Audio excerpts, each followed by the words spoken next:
नमस्कार देवियों और सज्जनों, व्यालोक वाणी में आपका स्वागत है। और कोई अतिरिक्त बात करने से पहले एक कथा याद आती है। कथा है आंतवान द सेंट-एक्सपेरियी की।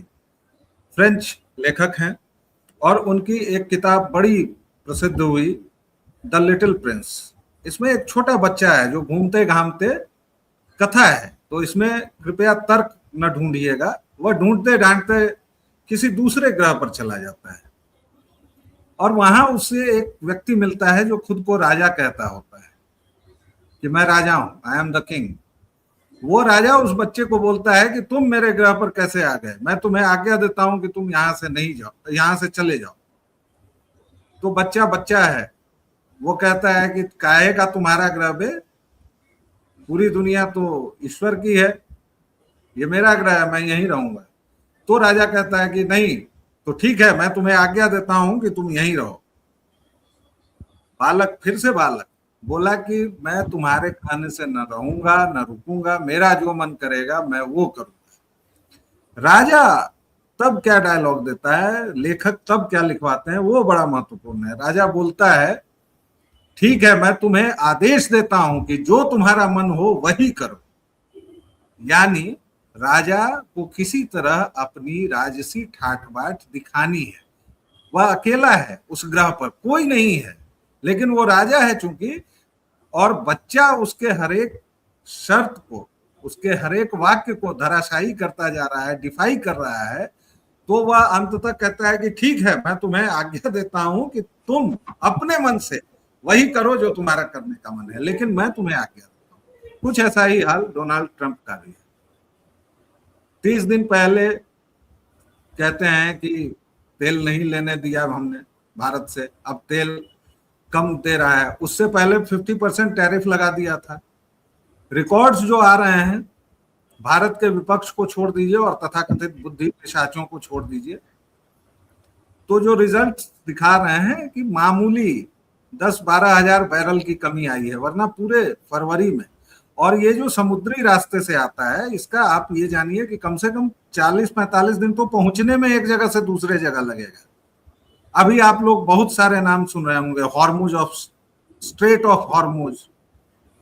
भाई, जल डमरू मध्य जिसे कहते हैं, खाड़ी टाइप का जो होता है उसे स्ट्रेट कहते हैं। जैसे स्ट्रेट ऑफ हॉर्मुज आजकल ईरान के पास है।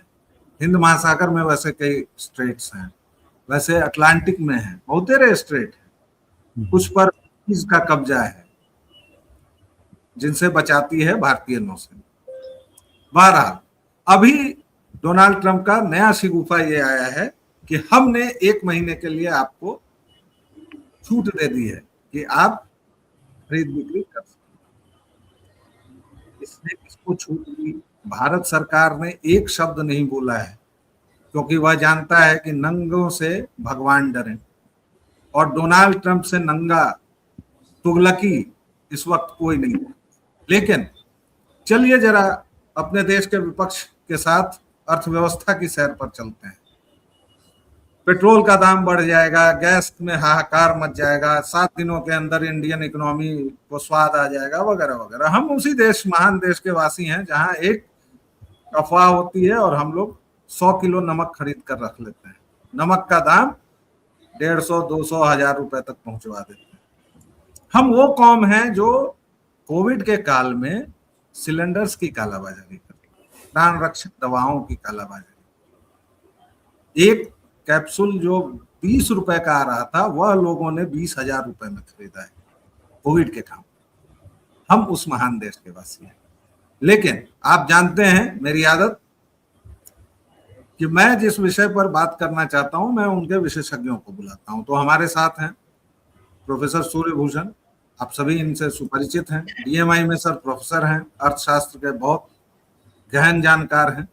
तो सीधा इन्हीं से, सर आपको मैंने 4 मिनट बिठा के लगातार सरमन ऑन द माउंट्स दिया, इसके लिए सॉरी। आपका बहुत बहुत स्वागत है। धन्यवाद। आई थिंक नमस्कार पहले आपके दर्शकों को। और इनफैक्ट बहुत सही कहानी आपने बताई कि अभी जो वर्ल्ड ऑर्डर जो जिस स्थिति में बरकरार है, अभी हो गया है, इसमें कुछ भी कहना बेमानी होगी।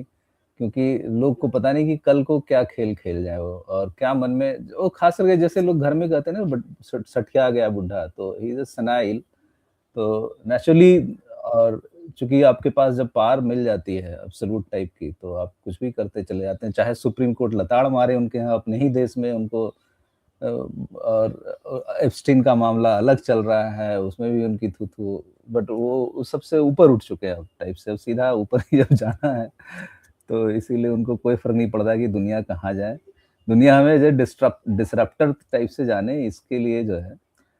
खैर, ये तो वर्ल्ड ऑर्डर की बात है, मैं उसमें ज्यादा कुछ बता नहीं पाऊंगा क्योंकि नहीं, मैं आपसे सर, हाँ, सॉरी टू इंटरप्ट, मैं आपसे सीधे इकोनॉमिक्स का हाँ, इकोनॉमिक्स में ही मैं प्रश्न आ रहा था। पूछूंगा। मान लीजिए कि 1.5 महीने ये युद्ध चलता रहा है, उससे ज्यादा चलता रहा है, हमारी क्या पोजीशन होगी अर्थव्यवस्था के लिहाज से, हम कहाँ हैं?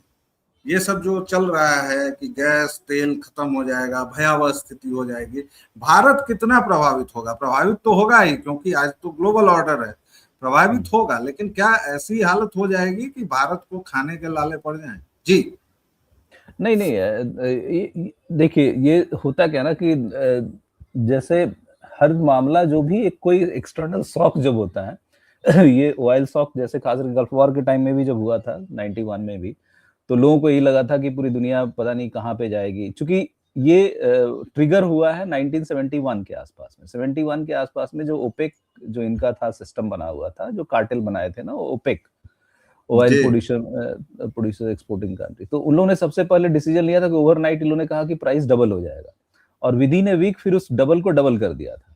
तो सडनली जो है दुनिया इसके लिए तैयार नहीं थी, तो वो सबको यही लगता है कि जैसे ही ऑयल क्राइसिस होगी तो मतलब इसका जो परिणाम होगा वो बड़ा भयावह होगा, क्योंकि इसमें क्या होता है ना कि ऑयल आपके पूरे इकोनॉमी में बुरी तरह से घुसा हुआ है, आपकी मोबिलिटी है, आप जो कंज्यूम कर रहे हैं, जो इस्तेमाल कर रहे हैं, हर में कहीं न कहीं ऑयल का एक एंट्री पॉइंट लगा हुआ रहता है।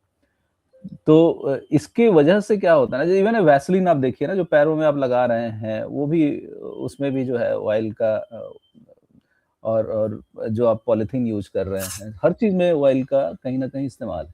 तो इसीलिए जो है आपकी इकोनॉमी में इतना सेंट्रलाइज्ड है कि ऑयल का अगर सप्लाई अगर इफेक्ट होता है तो नेचुरली सप्लाई इफेक्ट होने के कारण से उसका प्राइस जो है आपका बढ़ता है।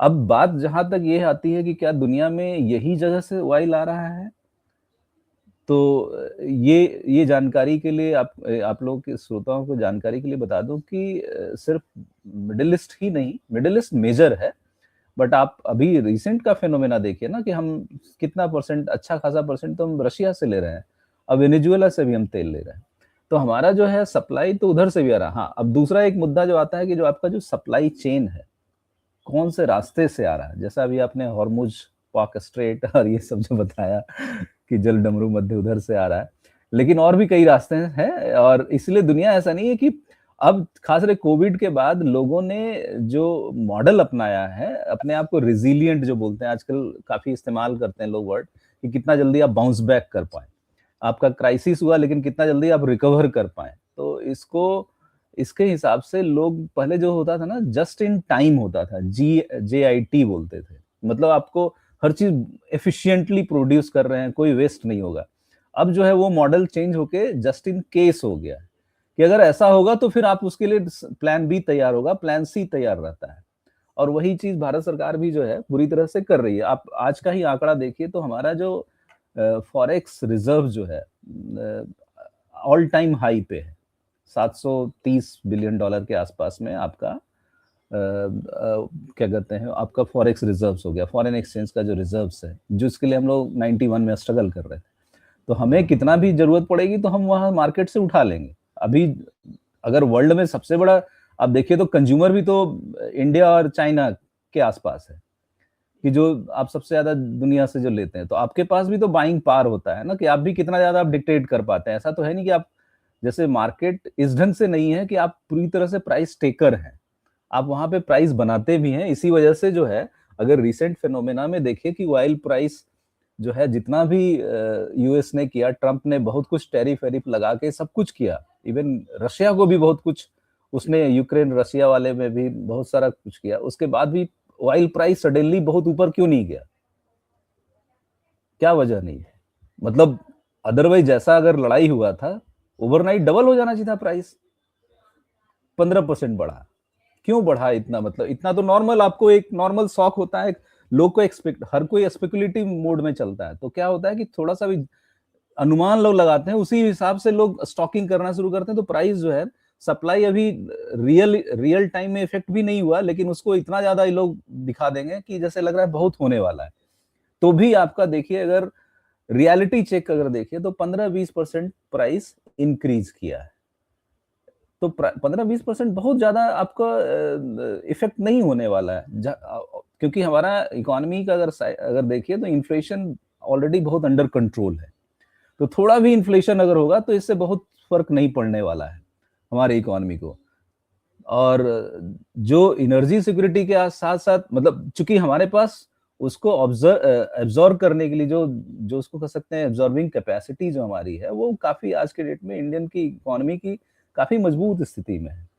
तो इसलिए जो है इंडियन इकोनॉमी में अब थोड़ा सा डोमिनेंस भी है। इसीलिए जो है आप देखिए कि बहुत सारे लोग कहते हैं कि ईरान वाला लड़ाई हो गया, ये हो गया, लेकिन हमारे प्रधानमंत्री ने कुछ बयान नहीं दिया।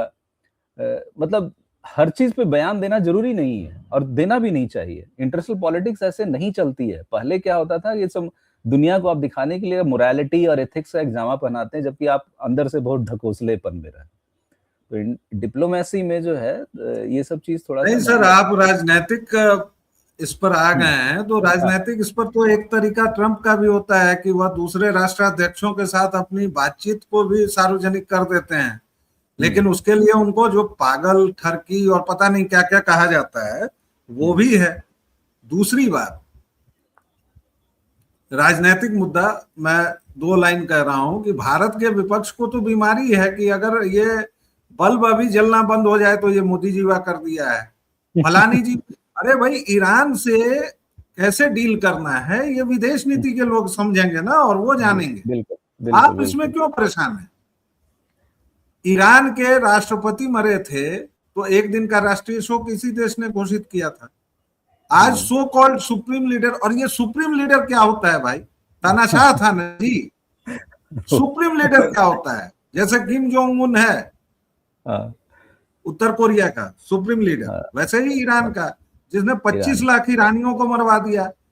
अभी 6 महीने में जिसने हजारों बच्चियों को हलाक करवा दिया, उसके लिए तुम लोग छाती पीट रहे हो। तो जाओ भाई, ईरान चले जाओ ना। अब वहां जब फंसे हुए हैं वो कहते हैं कि हमें निकालो, जब निकाल के ले आते हैं तो कहते हैं बस की सीट अच्छी नहीं थी साहब, मोदी जी वाली ये गड़बड़। मतलब ये देश है कि भटियार खाना है? बिल्कुल। क्या बना दिया है भाई देश को हमने?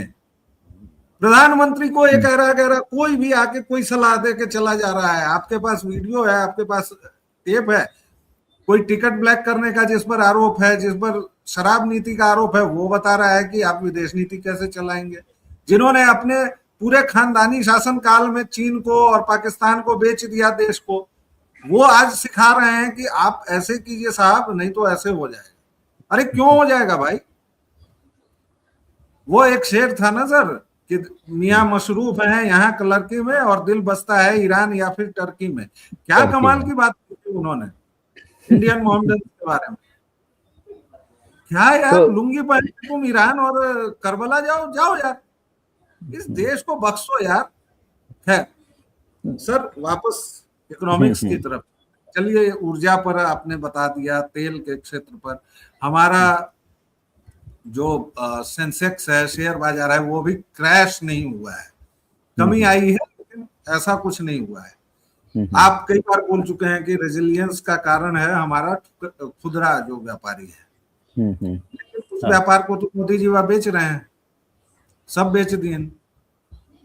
कहाँ बेच रहे हैं? नहीं, इनफॉर्मल सेक्टर हमको क्या पता, हमसे आप पूछ रहे हैं। हम तो जो नहीं भाई लोग कर रहे हैं, हम तो सुन रहे हैं कि मोदी जी देश पूरा बेच दिए हैं। तो नहीं, इसीलिए तो होता क्या है ना कि जब भी कोई सरकारी, पहले तो लोग एक तो सरकारी आंकड़े को बोलते हैं कि सरकारी आंकड़ा सही से आ नहीं रहा है। जब सरकारी आंकड़ा आता है तो कहते हैं ये आंकड़ा में कुछ गड़बड़ लग रहा है। तो ये समझ से परे है बिल्कुल। बेसिकली देखिए, आप जब पूर्वाग्रह से ग्रसित हैं कि आपको लग रहा है कि किसी न किसी तरीके से आप नैरेटिव बिल्ड करना चाहते हैं, कि नैरेटिव ये बिल्ड करना चाहते हैं कि देश में जो है लोग सड़क पर जो है बेरोजगारी और मुद्रास्फीति जो है, ये सब महामारी टाइप से जो है फैला हुआ है। लोग तो इस चीज़ को अब कितना दिन तक नैरेटिव बिल्ड कर, हर चीज़ नौकरी का मतलब थोड़ी सरकारी नौकरी होती है। एम्प्लॉयमेंट का मतलब है कि आपका जो किसी भी बिजनेस एक्टिविटी में एंगेज रहना, आप अपने पे निर्भर होके अपना आप कमा के खा रहे हैं। इस चीज को लोग दूसरे ढंग से लोग देखना शुरू करते हैं, हर चीज को एक फॉर्मलाइज करके कि नहीं आपको सरकार ने दिया, या किसी भी प्राइवेट में कंपनी में भी ऐसा है। तो खैर मैं उस मुद्दे पे ज्यादा नहीं जाऊंगा।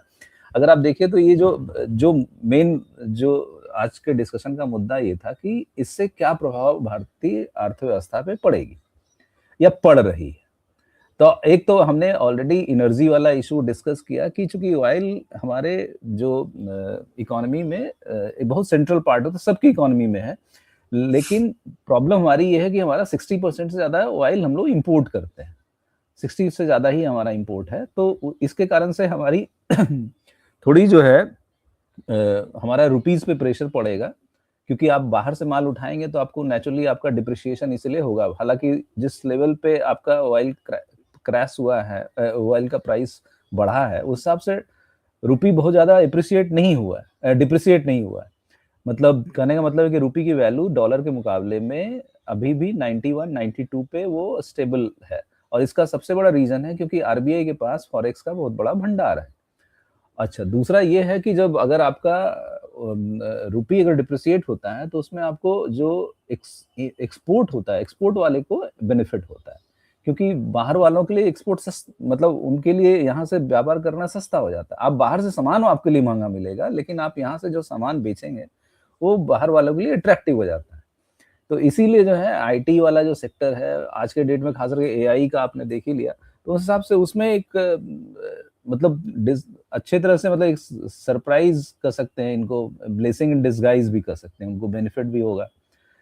दूसरा एक तीसरा जो मुद्दा जो मुझे लग रहा है कि हाँ, रेमिटेंसेज जो है मिडिल ईस्ट से बहुत आते थे, वो थोड़ा दिन के लिए एक इफेक्ट देगा।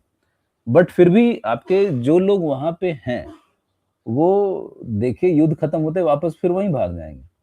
तो अब आएंगे तो ठीक है, आके अपना काम करें यहाँ पे, वहां पे कुछ स्किल सीखा है तो यहाँ पे भी यूज करें, लेकिन भूखे तो मरने वाले हैं नहीं। और वो एक रेमिटेंसेस का एक हो सकता है कि वो थोड़ा बहुत इफेक्ट पड़ेगा। बट दूसरा आपको जो अभी युद्ध चल रहा है, तो जो जैसा कि अभी करेंट गवर्नमेंट ने इन हाउस जो कैपेबिलिटी जो डिफेंस में बनाई है, उसके वजह से उसमें हमें एक मार्केट भी मिलेगा कि हम अपना बेचने का जो है वो भी एक मुझे लगता है कि डिफेंस वाला जो एक कंपनी के, चूंकि मुझे याद नहीं आ रहा है, 2 कंपनी के शेयर्स जो है ये क्राइसिस में, एक क्रैश जो अभी हो रहा है ना, कि जो लोग कह रहे हैं कि सेंसेक्स क्रैश कर गया, उसमें 2 कंपनी की प्राइस जो है वो बढ़े हैं। रीजन ये है कि they are defence equipment making firms. तो इसका मतलब है कि चूंकि मार्केट तो आपको करेक्ट करता है ना हर चीज को, कि सारे ऑप्शंस देख के, तो कुछ सेक्टर्स जो है, मेजॉरिटी तो सेक्टर्स में इफेक्ट होगा, बट बहुत ज्यादा इफेक्ट नहीं होगा। एफएमसीजी वगैरह में भी जो है माइनर इन्फ्लेशन आएगा। बट अभी फिलहाल जो सिचुएशन लग रहा है कि अगर ये वॉर थोड़ा बहुत भी लंबा चलेगा तो भी मुझे नहीं लगता है कि, चूंकि चीजें अब देख रहे हैं कि बहुत चीजें नॉर्मलाइज होते चली जा रही है। मतलब एक युद्ध हो रहा है, जैसे गाजा वाला जो यूक्रेन और रशिया, क्या हो गया, अब नॉर्मलाइज हो गया, लग रहा है कि हाँ ये तो पार्ट है, 5 साल से चल ही रहा है। सेम हुआ गाजा में जो इजराइल ने किया, ऐसा लगा कि 1 हफ्ते में सब खत्म हो जाएगा, बट वो देखिए अब अगेन नॉर्मलाइज हो गया। तो चीजें जो है फिर वो अपने आप पटरी पे आ जाती हैं, क्योंकि सबको लगता है कि भाई जिंदा जब तक लड़ना है लड़ते रहो, लेकिन जो बिजनेस है, बिजनेस इफेक्ट नहीं होना चाहिए। तो ये मुझे लग रहा है कि जो अर्थव्यवस्था को लेके हम लोग इतना परेशान हो रहे हैं, उतना होने की जरूरत नहीं है, क्योंकि आपने हमारे पास जिन कंपनियों का नाम कहा था सर, वो शायद पारस डिफेंस एंड स्पेस टेक्नोलॉजी है, जिसकी शेयर्स में 13% की बढ़ोतरी हुई है। और दूसरा आइडिया फोर्ज टेक्नोलॉजी है, ये ड्रोन निर्माता कंपनी है, इसमें भी 13% का उछाला है। तीसरा MTAR टेक्नोलॉजीज है, ये अच्छा। तो 57% की बढ़त इसको मिली है। भारत फोर्ज को 30% की वृद्धि मिली है। डेटा पैटर्न्स को 30% की बढ़त मिली है। BEL यानी भारत इलेक्ट्रॉनिक्स लिमिटेड, इसको 11% की मिली है। भारत डायनेमिक्स को, जो बिल्कुल। मिसाइल निर्माता है, 3 से 4%, और ऐसी कई कंपनियां हैं। अच्छा, लॉकहीड मार्टिन और ये सब जो है अमेरिकन और जर्मनी की कंपनीज, जो नॉर्थ रॉप ग्रनमन है या लॉकहीड मार्टिन जो US की है, इन सब के भी दाम बढ़े हैं और इन सब के शेयर भी काफी चढ़े हैं, क्योंकि ये सब तो मुख्यतः युद्धक ही कंपनियां हैं। आखिरी सवाल, आपने कहा कि यह सामान्य हो जाता है, मैं उसे थोड़ा कहूंगा कि आदमी हादसों के साथ ही जीना सीख लेता है। आखिरकार जेल में भी एक पूरा व्यापार तंत्र, अर्थतंत्र पनप जाता है, जहाँ, और वो दुनिया के सबसे खतरनाक जेलों में भी पनपता है, जहाँ सिगरेट का एक रैपर मुद्रा हो जाता है, थोड़ा सा तंबाकू एक मुद्रा हो जाता है, कुछ भी हो जाता है। तो मानवीय मस्तिष्क अद्भुत है। मान लीजिए कि ये युद्ध भी खिंच गया लंबा, 6 महीने का, पहले भी पूछा था, अब साफ साफ पूछ लेता हूँ, तो भारत के लिए बनने और बिगड़ने के क्या क्या चांसेस? आखिरी आपका कंक्लूडिंग रिमार्क। मान लीजिए 6 महीने चला, 6 महीने के लिए अगर भी चला जाए तो बिगड़ने का जहां तक है, तो बिगड़ने का मुझे जो अभी लग रहा है कि जो इन्फ्लेशन, एक जो सबसे जो इमीडिएट इफेक्ट जो दिखता है लोगों को, कि जो प्राइस का राइज होना, तो प्राइस का राइज होना जो है वो फिलहाल अभी हम लोग बहुत ही बिलो नॉर्मल चल रहे हैं। मतलब अगर हमारा इन्फ्लेशन देखे, प्रेशर जो है वो बहुत लो है, तो अगर नॉर्मल भी होगा तो बहुत इफेक्ट नहीं पड़ेगा। क्योंकि इन्फ्लेशन इसलिए इंपॉर्टेंट हो जाता है क्योंकि जैसे प्राइस अगर बेतहासा बढ़ना, जैसे अभी आपने एग्जांपल लिया था ना नमक का, कि लोगों को एंटिसिपेट करते हैं कि भाई ये नमक बढ़ जाएगा तो स्टॉक करना शुरू कर दिए, तो वो एक्चुअल से बहुत बेहिसाब निकल जाता है, जो कि उतना रियलिटी दिखता नहीं है। तो उस हिसाब से अगर ये, चूंकि ये इकोनॉमी का में एक जगह पे नहीं है, कई जगह विद्यमान है, इसीलिए कोई यहाँ पे उस तरह का स्पेकुलेशन हो नहीं सकता, मार्केट ऑलरेडी करेक्ट कर लेगा। तो इसलिए जो है इन्फ्लेशन एक बहुत बड़ा मुद्दा नहीं हो सकता है। दूसरा, जहां तक अगर मुझे लगता है कि एग्रीकल्चर के हिसाब से देखिए, जो अगर व्यवस्था, मतलब धीरे धीरे हम लोग सेक्टर वाइज अगर देखना चाहें कि कहाँ कहाँ इफेक्ट पड़ सकता है, तो एग्रीकल्चर में जैसे बासमती का जो है एक्सपोर्ट जो है मिडिल ईस्ट में ज्यादा होता था, तो फिलहाल अभी जो है हो सकता है कि वो पार्ट थोड़ा सा इफेक्ट पड़ेगा अगर ये कंटिन्यू रहा। लेकिन सिर्फ मिडिल ईस्ट नहीं है, और भी कंट्रीज में हम लोग उसके थ्रू हो जाएगा। मतलब ये चैनलाइज होता है, होता क्या है कि जो डेस्टिनेशन कंट्री, जैसे आपको अगर ईरान से लड़ाई, तो ईरान में आप डायरेक्ट ट्रेड नहीं कर पा रहे, तो पता चला कि यहाँ दुबई जाएगा, दुबई से फिर ईरान चला जाता है। कहने का मतलब ये कि सर्कुलर होता रहता है। तो वर्ल्ड मार्केट ऐसे ही ऑपरेट ही होता है उसमें। और दूसरा, एक जो मैं शुरू भी पहले भी कहा था कि इंडियन इकोनॉमी का चूंकि एक्सपोर्ट जो है ना, या ट्रेड एक्सपोर्ट और इंपोर्ट जो है बहुत बड़ा सेक्टर नहीं है। हमारे यहाँ जो स्थिति है, हमारे यहाँ जो रिजिलियंस है, आपका सबसे बड़ा चीज हमारा डोमेस्टिक जो कंजम्पशन है और डोमेस्टिक डिमांड है, डोमेस्टिक प्रोडक्शन है। हम लोग यहाँ पे प्रोड्यूस करके यहीं कंज्यूम कर लेते हैं, ये हमारा एक बहुत बड़ा फायदा है। इतनी बड़ी इकोनॉमी में ये बहुत कम इकोनॉमी में देखा गया, चाहे चाइना हो, चाहे US हो, चाहे कोई भी बड़ी इकोनॉमी में देखेगा कि उसका मेजर पोर्शन जो है कमाई उनकी बाहर से होती है। हमारी कमाई बाहर से बहुत ज्यादा नहीं होती, तो हमारी डिपेंडेंसी बाहर पे नहीं है उतना ज्यादा, इसलिए हम लोग आसानी से इसको, हमको नहीं लगता है कि बहुत दिक्कत होगी। मुझे अभी तक तो इसमें मैं आंकड़ों पे ज्यादा इस पे बात नहीं करूंगा, क्योंकि आंकड़े फिर जो है फिर कहेंगे कि ये 2.5% बढ़ा या 2.7% बढ़ा। नहीं नहीं, वो आंकड़ों को बहुत गंभीरता से लेने की जरूरत है, लेकिन उन्हीं सर्कल्स में दर्शकों श्रोताओं जो उन आंकड़ों का सम्मान करें। भारत का विपक्ष कांग्रेस के नेतृत्व में एक ऐसा दिशाहीन विपक्ष है जो इस देश के चुने हुए प्रधानमंत्री की मुखालफत करते करते कब इस देश के खिलाफ खड़ा हो गया है उसको खुद पता नहीं चल रहा है। और ऊपर से हमारे नेता प्रतिपक्ष महानतम राहुल विंची जी, वो क्या बोलते हैं, क्या कहते हैं, ये खुद उन्हीं को पता चलता है। अभी बच्चों के साथ उनका कोई इंटरेक्शन में देख रहा था, उसमें वो जिस तरह AI पर जवाब देते हैं और पॉलिटिक्स पर जवाब देते हैं, सचमुच उनके सभी चमचों का, बेलचों का, उनके सभी चाहने वालों का मैं उन सभी को दंडवत करता हूं कि उस व्यक्ति को आप झेलते कैसे हैं भाई। एक सेकंड भी जिस व्यक्ति को देखना तक दूभर हो जा रहा है, जिसका मुंह देख के गुस्सा आ जा रहा है, उसको आप लोग न केवल देखते हैं बल्कि वाह वाह वाह वाह भी करते हैं। इसमें हमारे जेएनयू के पढ़े लिखे लोग हैं, हमारे जेएनयू के लोग उस अभागे के लिए प्रवक्ता बन के चप्पल चाट रहे हैं, चटका रहे हैं। खैर वह अलग बात हो गई। दर्शकों श्रोताओं, हमारी कोशिश ये है कि गंभीर विषयों पर गंभीर बातचीत। हम आपसे कभी नहीं कहते कि हमें आगे बढ़ाइए या कुछ भी डिठौना काजल वाजल ये सब हम लोग नहीं लगाते हैं, क्यूआर कोड वगैरह नहीं लगाते हैं। समय आएगा तो वो भी लगाएंगे। फिलहाल इतना ही कहना है कि अगर गंभीर विषयों पर आपको सुनने में अच्छा लगे तो प्लीज इसको बढ़ाइए, इस बातचीत को आगे बढ़ाइए, ताकि सचमुच इस पूरे विमर्श पर मैंने अभी तक एक सार्थक बातचीत नहीं सुनी है। मैं दावा इसलिए नहीं कर रहा हूं कि मैं बोल रहा हूं, नहीं। क्या आपने ऐसी कोई बातचीत सुनी है जहां बाकायदा आराम से ये समझाया जा रहा हो कि इसके इकोनॉमिक रिपरकशंस क्या हो सकते हैं, आंकड़ों की धूल नहीं झोंकी जा रहे हो, भावनाओं का ज्वार नहीं चढ़ाया जा रहा हो? तो अगर आपको अच्छा लगे ये वीडियो तो प्लीज इसको आगे बढ़ाइए, वैलोकवाणी को अपना स्नेह उसी तरह देते रहिए जैसे आप लोग देते रहे हैं। फिर मिलेंगे एक छोटे से अल्प विराम के बाद, तब तक के लिए जय जय श्री राम। नमस्कार।